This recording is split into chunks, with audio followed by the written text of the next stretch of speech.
I'm doing 2 mashups. One is, which I just finished the vocal for, is Kelly Clarkson's Since You've Been Gone. Uh-huh. So a whole reimagined version of that.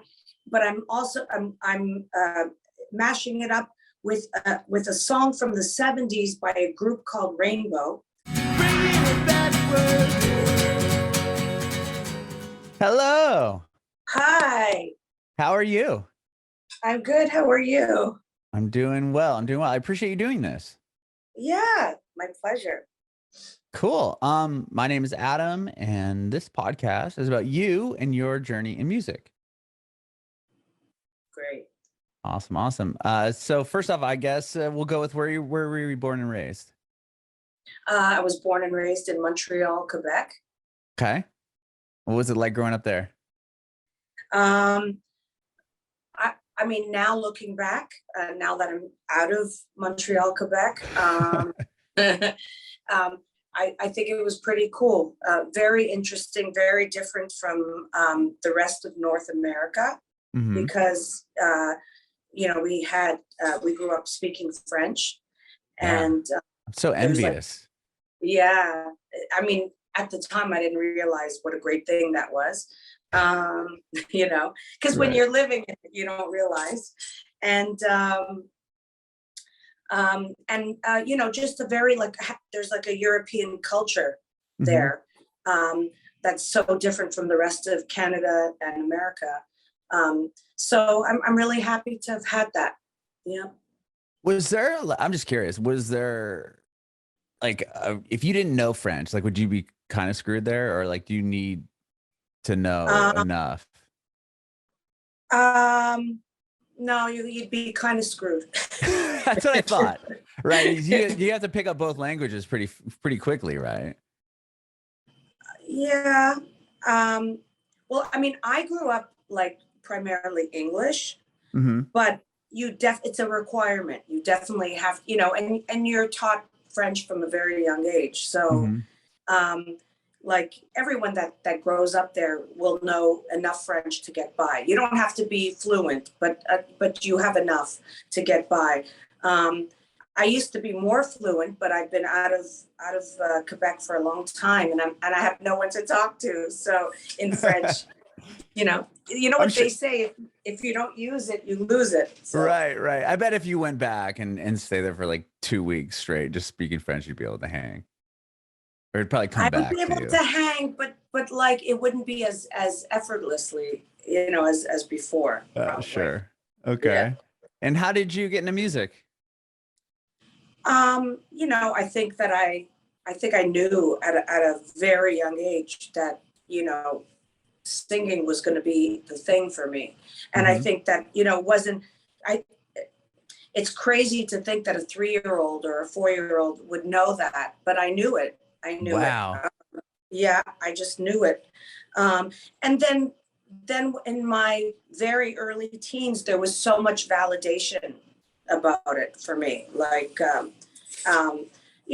was auditioning for local little shows around my area, and I was getting standing ovations at the auditions and things like that. And I guess, that was the validation for me, but it was also validation for my parents that, okay, well, she definitely should be doing this, there's no other route for her. And it's okay if she doesn't, finish college, because this is what she's doing. So.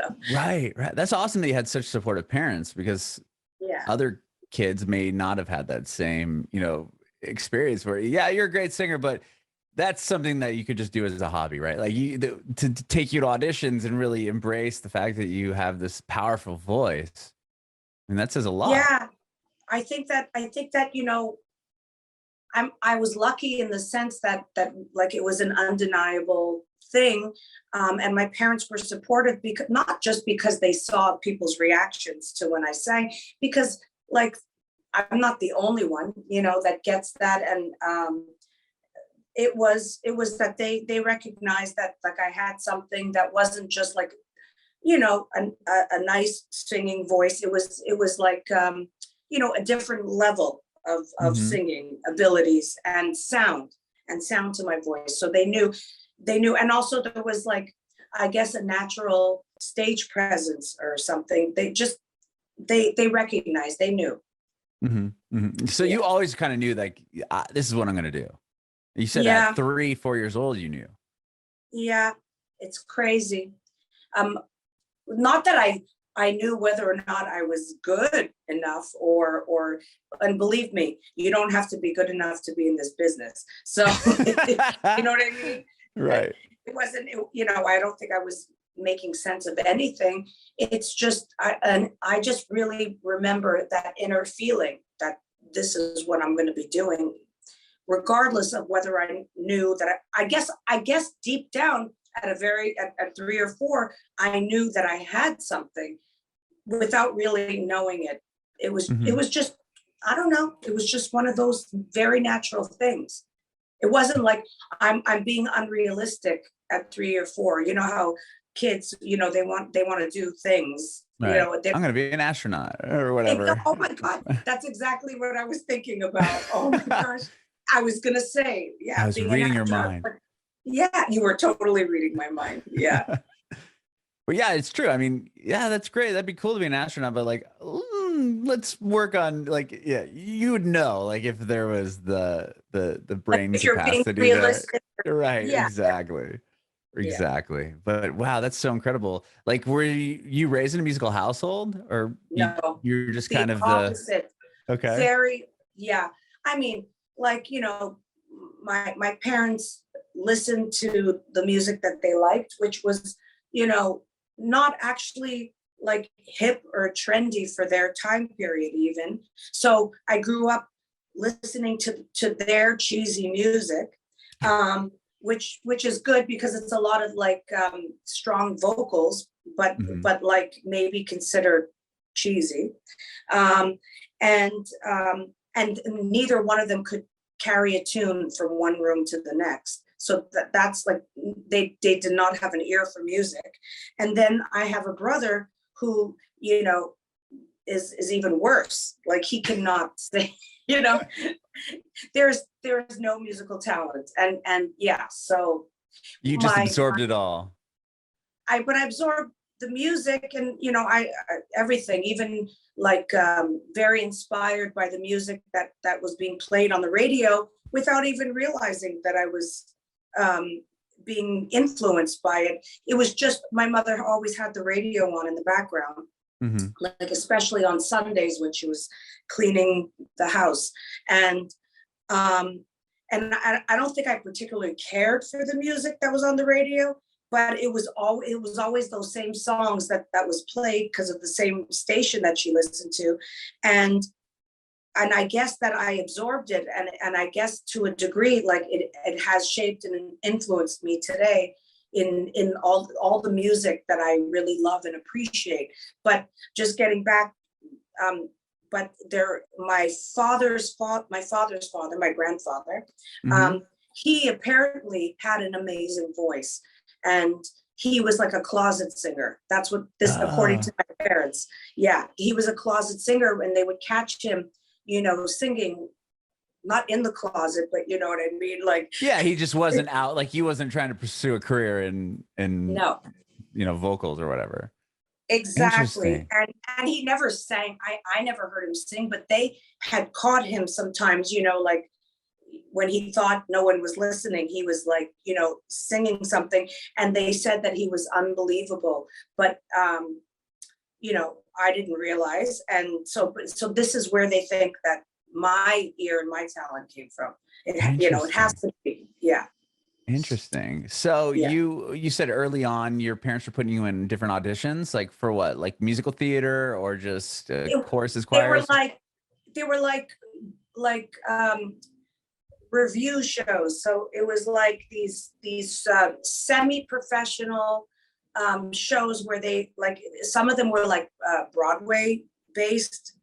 Like they would do like a song from different Broadway shows, and there was song and dance, and like it was kind of a big deal in Montreal. And I would, and then there was also like for movies, like there was different themes, and it was like different songs from different movies. There were themes.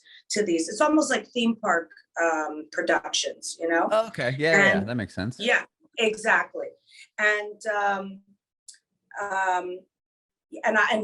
you know, there was always like a cast of 40 or something like that. And I was the one that would always get singled out, and all the critics would talk about me in the review of these shows.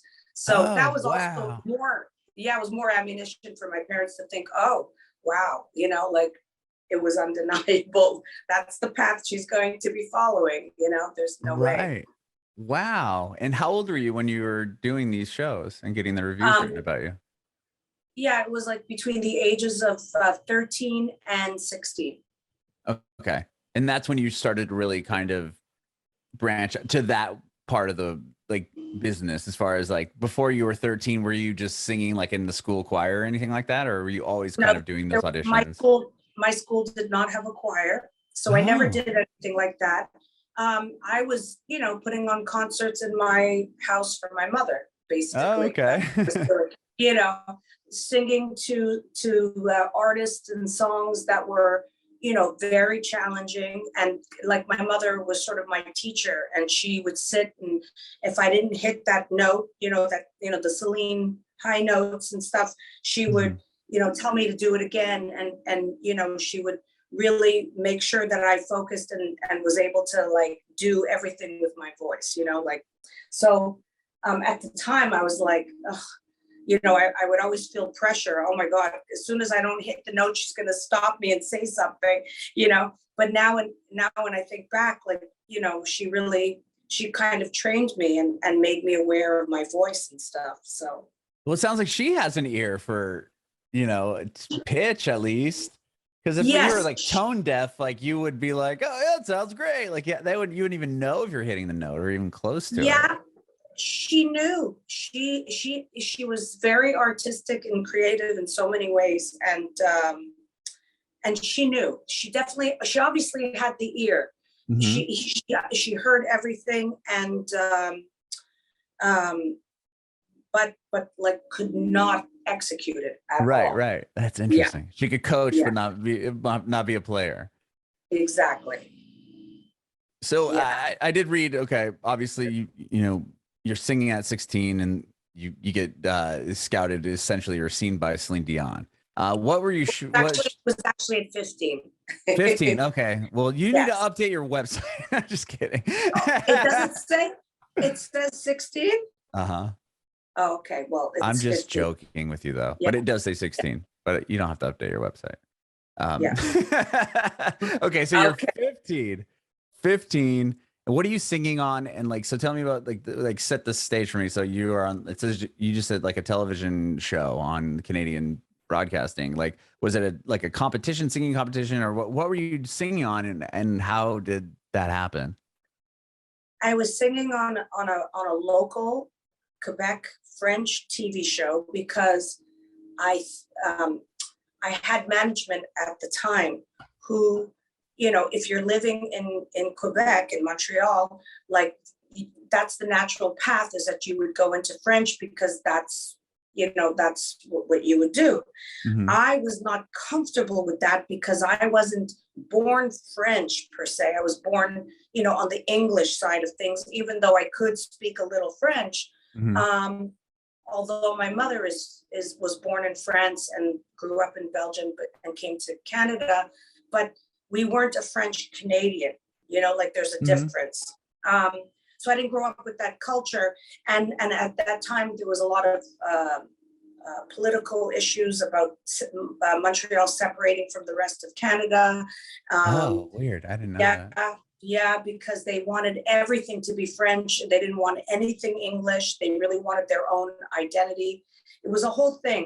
And I was like, you know, a Jew from the English side and not, you know, a Catholic French Canadian. So there was a little like, not animosity amongst the people, but there was a division, I would say. There was a division. So anyway, I did this French TV show because my manager wanted me to gain exposure.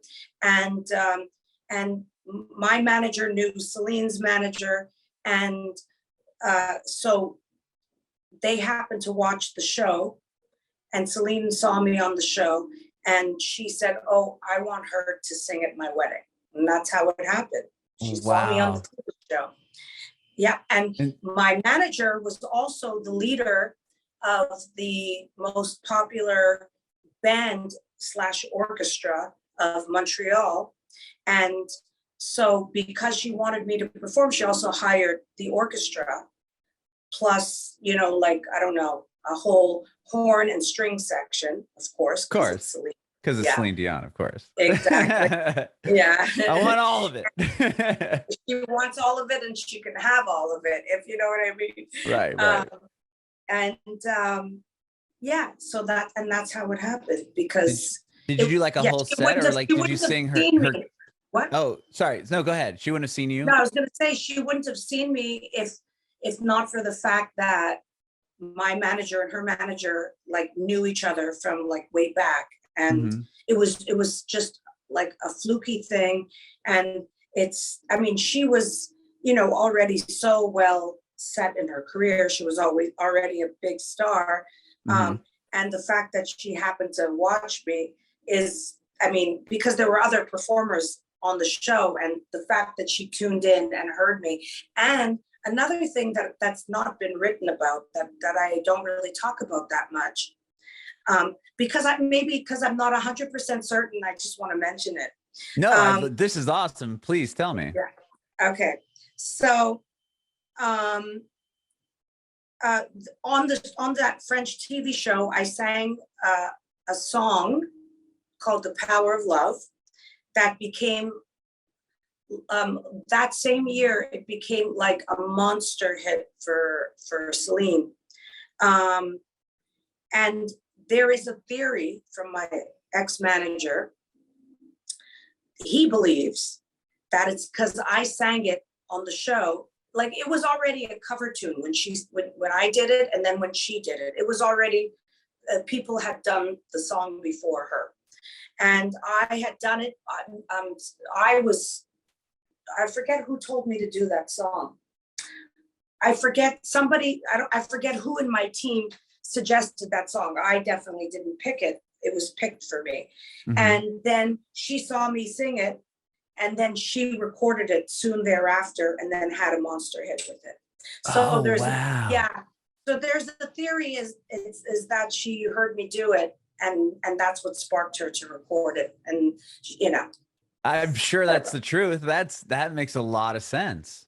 Yeah. Wow. It's because of the timeline. It's just really, you know. Yeah. There's no coincidence that it, like, she heard you sing it. She reaches, like, loves you enough to be like, "Hey, I want you to sing at my wedding." And then, you know, in the same breath, kind of takes a song that you were doing and does it herself.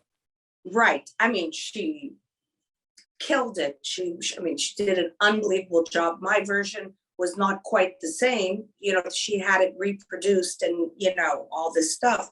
But yeah. Who would have given her the idea, right? I mean, that's that. I'd be claiming that if I were you. Yeah, I should really start talking about that. I would own that. I would. Yeah, for sure. Yeah. For sure. Yeah.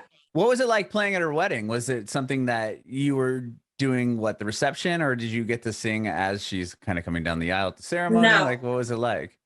She had a very religious ceremony, as I heard. I wasn't at the ceremony. I was part of the reception. She had 500 guests. Wow. Yeah, and I sang a duet with her. Did you really? So you got to perform with her at the wedding? No, I did not. No. I was going to say that I did a duet with her favorite male singer. He was cool. Yeah, he was flown in from LA. He's recently passed away. He was, and I understand why he was her favorite, because he was an amazing singer. David Foster, who's a very famous producer and songwriter. Yeah. So he accompanied us on the duet. Wow. Yeah. So that was a really amazing moment. I think I didn't realize what the hell was going on. Who was the singer? If you can't say, I'm just curious. the singer, his name is Warren Weeby. Okay. Yeah. It doesn't ring a bell, but I want to look him up after this. That's yeah, so cool. Warren Weeby. Yeah. He was a very well sought after like session singer, and people used him on so many different things. Like everyone in the industry knew of him, but maybe like he wasn't famous to the public. But yeah, a great voice, and he was a great guy. And after the gig, he sent me a card saying that it was wonderful to meet me and to do this with me. And he told me, you know, if you ever decide to move to LA, you know, come, you know, let me know, come look me up, and I'll help you out. Wow. And yeah, and I was definitely thinking about it, although I was very young. My manager said, well, I would go with you, you know, maybe we should take him up on this and spend a little time there. Because I thought, oh, you know, contacts. And then shortly thereafter, he passed away. I believe that when I was actually considering of potentially taking him up on it. Yeah. And then you ended up going to New York instead, right? I ended up coming to New York because I had some opportunities here. First of all, it's a much easier travel from Montreal to New York. Sure. Yeah. Where are you situated? I'm now in Nashville, but I'm originally was born and raised in San Diego. So I was, you know, I just moved here with my family a little over a year ago. Oh, wow. Yeah. Okay. So I'm a Cali kid, born and raised. My kids were born in San Diego. And yeah, now we all live here in Nashville. I hear the weather in San Diego is like perfection. It's pretty nice. It's pretty nice. But I love the seasons here. It's nice. It's cool to have snow and fall. You know what? It's because you never had it. So you're enjoying it. For people that have had seasons, don't love seasons. Right. It's funny how that is, right? Yeah. Yeah. They'd rather be sitting in 70-degree and overcast weather for the day. Oh yeah. Oh yeah. It sometimes gets hard on the body, hard on like you get allergies because there's all these different changes in the season. Then you got to worry about your wardrobe, you know. It's a whole thing. It's a whole thing. Yeah. Okay, so you go to New York, and what took you to New York? Was there opportunity there, or you just said, okay, this is obviously the next thing? No, it's because there were opportunities. Because a very big composer, one of my all-time favorite composers, producers, songwriters, Jim Steinman. I don't know if you're familiar with that name. Oh yeah. Wow. Okay. So you knew him? No, I did not know him. I knew that I was a huge fan. Okay. But he somehow a demo of mine got in his hands, and I got a call from his people saying that he wants to sign me and record with me. So you can't imagine how quickly I came to New York. like really, yeah. Oh my God. Cause he was doing he did Meatloaf's records, right? Oh, that was, I mean, that was his like big one. Meatloaf and Bonnie Tyler and Celine. I didn't know he did Celine. Okay. You know? Wow. Okay. You know the song, It's All Coming Back to Me Now? Yeah. Oh, that's him? I didn't know that. Wow. Okay. I knew he did Bat Out of Hell in a lot of the Meatloaf records. He did a lot of the Meatloaf records, and obviously one of the biggest selling albums of all time, Bat Out of Hell. Yeah. And Total Eclipse of the Heart for Bonnie Tyler. And I didn't know he did that one too. Wow. Yeah, it's a legend. Yeah. Wow. Legend. Okay. And he passed away last year. Did he? Because so did Meatloaf passed away around the same time. They actually, no, a year apart of each other. So I guess Jim is, or nearly a year, but or in the same year they both passed away. Because Meatloaf passed away in January, honestly, like not like this year, like at the beginning of the year, right? Yeah, he died of COVID. Yeah, I remember. That's crazy. Yeah, sad. And Jim had been sick for a long time, so we kind of knew that was coming. But Yeah. Yeah. So hold on, I'm just trying to get comfortable. Okay. So, yeah. So he signed you. He heard your demo, like you just doing. Yeah. I had been coming to New York a little bit with my manager and hooking up with songwriters and either collaborating. Sorry, pop-ups. Either collaborating with songwriters and recording like original songs, or recording songs that were originals that I loved, from that we were receiving, and I recorded quite a few songs, and some of those songs landed in his lap. Oh, I know how. Now I remember. A songwriter who had written for Celine had heard about me through his wife, because my manager reached out to her because she did this thing at a venue in New York City, legendary venue called The Bitter End. Oh yeah, and I know that. I know The Bitter End. Yeah, it's a legendary room. And she does this thing once a month called the Songwriter Circle, and where songwriters come and they play their music for people.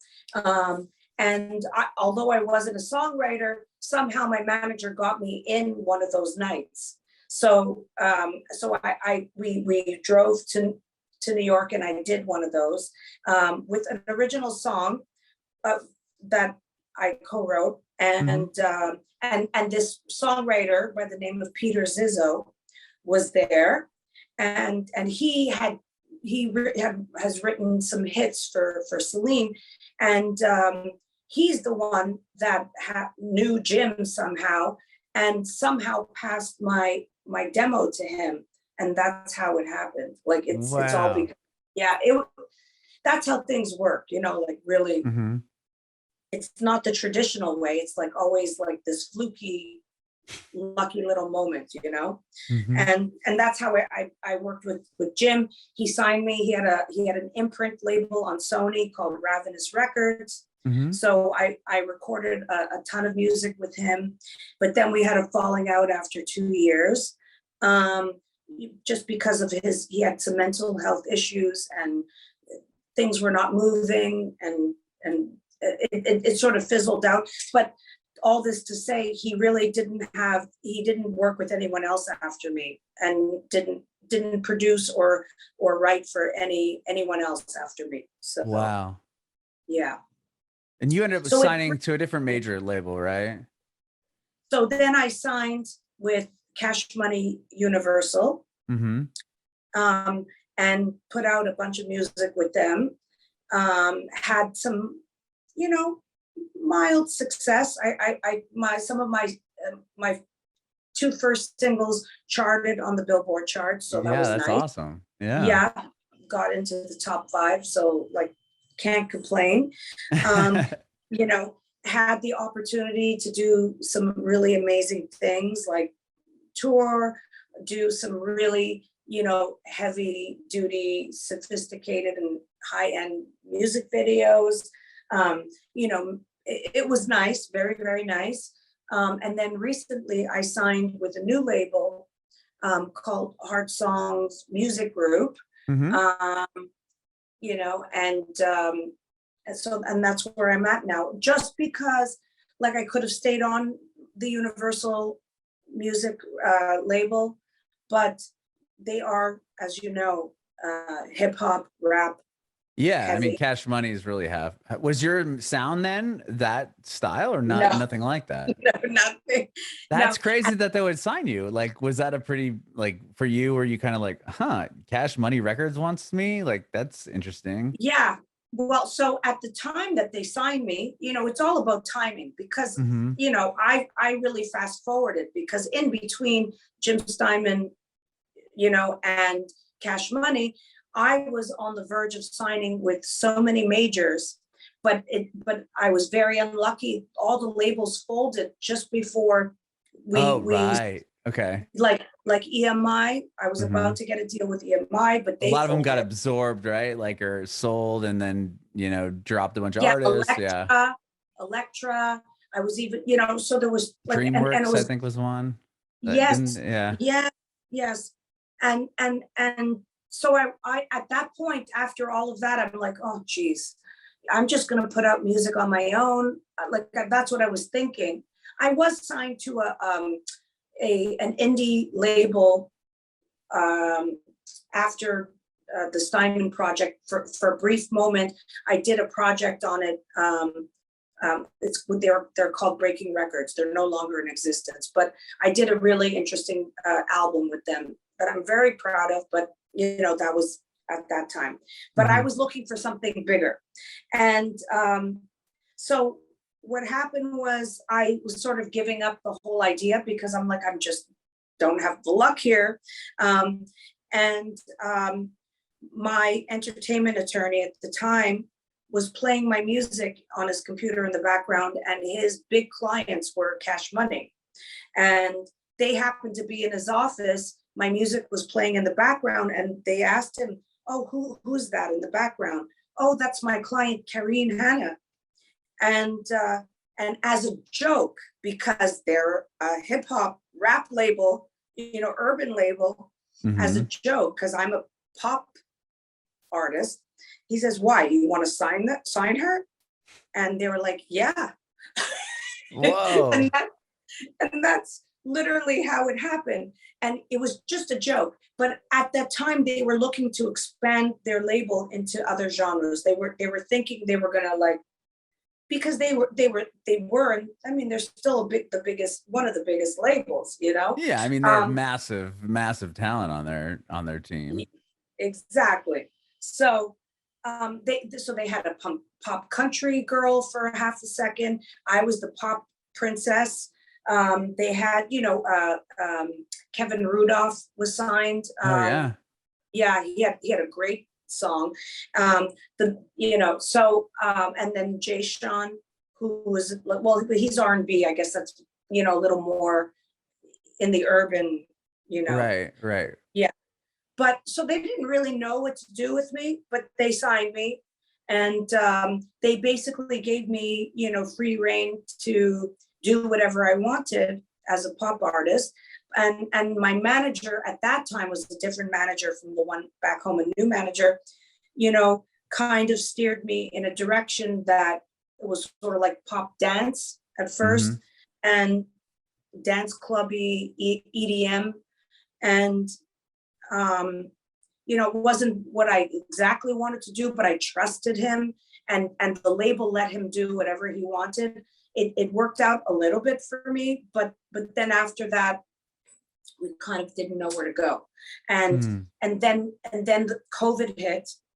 And during that time, I started recording at home and learned how to record myself. And I had such an urge to, do this covers project where, just, I was so inspired by songs that people know and great melodies, and about like reimagining them. And so that's what I started doing on my own, and reevaluate my situation with Cash Money, that I think that it's time for me to move on, because they'll never let me go if I want to stay, because they love me, but they're really not going to do anything for me, because it's really not the right fit as a label. Right. So, yeah. I was assuming that they wanted to hire you on to sing hooks or something for, like, Juvenile or whatever, oh, we'll sign her so she can sing hooks on Lil Wayne's record or whatever it was. But they actually had, they don't do that. They don't okay. do it like that. And I was very close to doing a hook for Nicki, Oh, okay. Yeah. Before the pandemic. And it fell through because they ended up, I forget, they ended up going with a superstar, like she ended up collaborating with a superstar, but I was, thought about. So for half a second, I was like, oh my God, okay, this is it, Yeah, this is that's it. cool. Yeah. Well, I love what you're doing with the covers. Thank you. I mean, the way, like, reimagine is a great way to put it, because you play Jump, and it's like, wow, I didn't realize you really kind of like listen to the lyrics, right? Like, wow, I didn't realize that he was like, these lyrics are really deep. I just think of, the chorus, right? You're just thinking of jump and the, dun, dun, dun, dun, like that part, but you hear the way you present it and it's like, whoa, this is like really a deep song.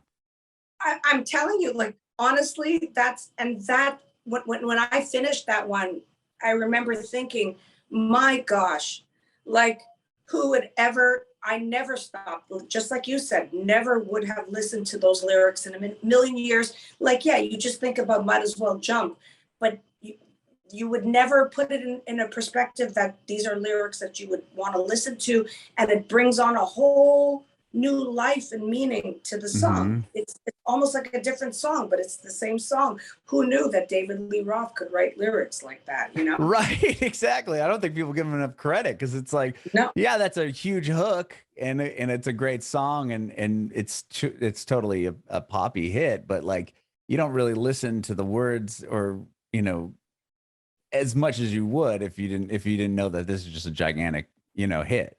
You listen to it the way you present it and it's like, whoa, like this is really a good song. Yeah. Yeah. And when that was the first one that I had recorded.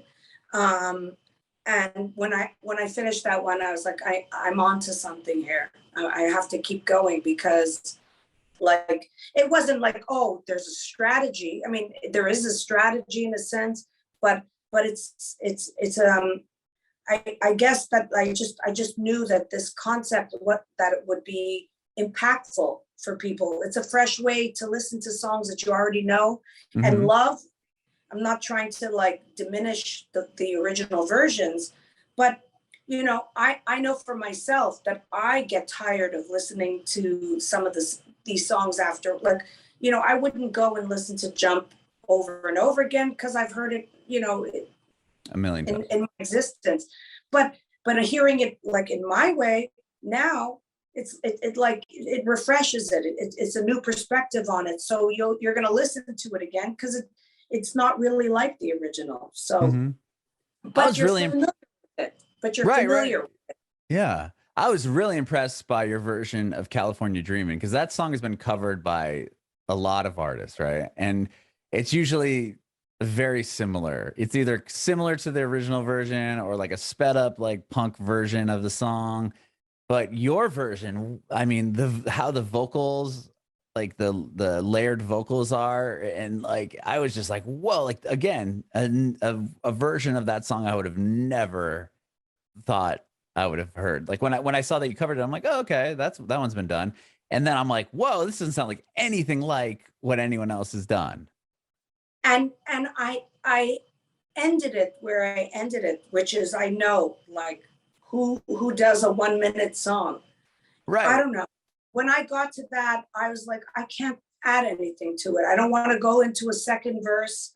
I could have. The plan was we were going to continue on, but I don't know. I was just so satisfied with I don't know. There was something so impactful about just ending it right there, No, and it's when I was listening to it, like I listened to it a couple of times, and I was just imagining like that will be taken for a massive movie trailer. I would say within the next 2 years, somebody will be like, "That's what I think of." Like I think of hearing that version, your version, like sitting in a movie theater for some, DC film that's coming out or something like that. Just like the feeling of it, just how it's presented. I think that's the hope. That what I can totally picture it too, and that's the hope because I think it has definitely that vibe. It has that like cinematic vibe to it, like where it's like they need to be editing some like dark trailer to this. Like that's what I was thinking of. Like second, third time I listened to it through, I was like, this would make a rad like trailer. Absolutely. Yeah. Oh, I mean, that was another thing that I was thinking about heavily when I was doing this project I started this whole, inspired project during the pandemic. And sorry about that. Okay. is that for licensing, that a lot of these songs would really work well for movies and like Netflix shows and, all, movie soundtracks. And I was definitely thinking about it. Although this latest single, me and the label think of it as something more than just that. Which with Sound of Silence? No, that's part of the Classics EP. Okay. I have a which is sort of, we didn't release it as a single. We released it. We technically released it as an EP. So I think there's 5 or 6. Okay. Yeah. Okay. I thought you had it. Okay. Now I get it. Sorry. Yeah. So there's no one like breakout single from that. That was just like from the Classics. I mean, it doesn't say Classics, but all the gold covers, because if you've noticed that all the covers, it's all part of the same project. Yeah.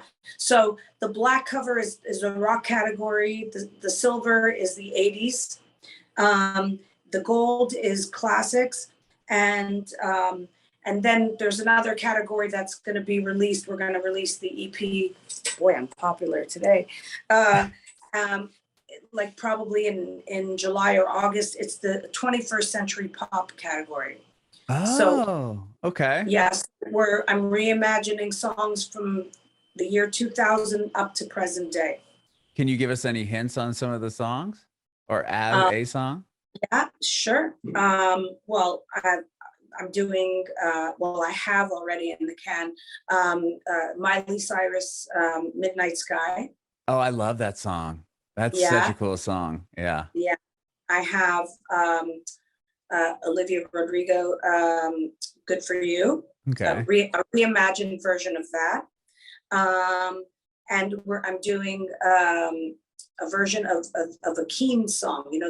Oh yeah, I know Keen. Yeah. Which one? The big one. Somewhere Only We Know. Oh yeah. Okay, yeah. Yeah. So Keen, okay, Keen, Olivia Rodrigo, Miley Cyrus. And what else do I have?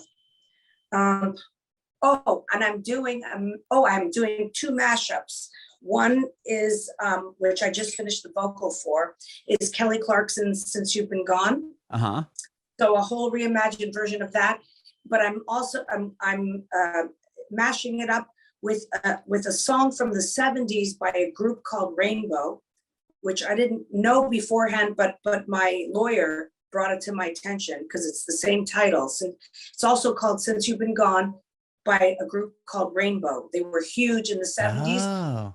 This song, Since You've Been Gone, was a massive hit for them, apparently. And I really love it. It's really great. I mean, I got to really love it. So we mashed the 2 together and it's really phenomenal.